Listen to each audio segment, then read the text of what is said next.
Bonnie again. We are going to go over some of our lumbar advanced exercises. This one is the bird dog. So you will be on your hands and knees. Your hands are underneath your shoulders. Your knees are underneath your hips. You will take one arm up and the opposite leg will extend. Our goal is to reach as far as possible. You will switch sides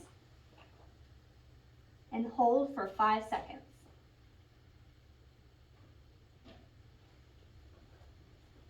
In this exercise, we want you to do 5 repetitions on each side, alternating sides in between. Thank you.